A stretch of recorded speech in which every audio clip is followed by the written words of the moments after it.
Hello guys, আসসালামু আলাইকুম। সবাই কেমন আছেন? আশা করছি অবশ্যই ভালো আছেন। আজকে হচ্ছে পঞ্চম রোজা। তো সবাই কি করছেন জানাবেন, আর আমরা কি করছি দেখতে থাকুন। ভাবা যায় এটা, মানে এত বছর সংসার জীবনে আজকে ফার্স্ট টাইম উনি আমাকে বিরিয়ানি রান্না করে খাওয়াচ্ছে। তো দেখতে থাক। প্রথমে হচ্ছে তেল মশলা যা লাগে এগুলোকে ভালো করে তেলে ভেজে নেবেন। এগুলো ভাজা ভাজা হয়ে আসলে তারপরে চালটাকে আমি আগে থেকে ধুয়ে রাখছি, চালটা দিয়ে দিবেন।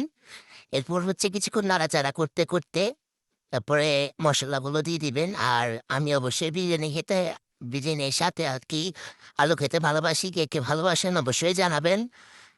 তো এরপর চালটা একটু মাখো মাখো হয়ে গেলে মাংসটা দিয়ে দিবেন। আমি মাংসটা আগে কষে রাখছি। দেওয়ার পরে একসাথে নেড়ে ছেড়ে ঢেকে দিবেন। কিছুক্ষণ পর, ওয়াও কি সুন্দর একটা গ্লোয়িং। এরপর কিছুক্ষণ নেড়ে চেড়ে আবার ভালো করে নাড়বেন। নাড়ার পরে হচ্ছে আবার চুলার আঁচ কমিয়ে ঢেকে দিবেন। ঢেকে দেওয়ার পর যখন একটু পানি শুকিয়ে আসবে তখন একটা লোহার কোনো কিছুর উপরে হচ্ছে এটাকে বসায় দিবেন যাতে নিচে কোনো দাগ না হয়।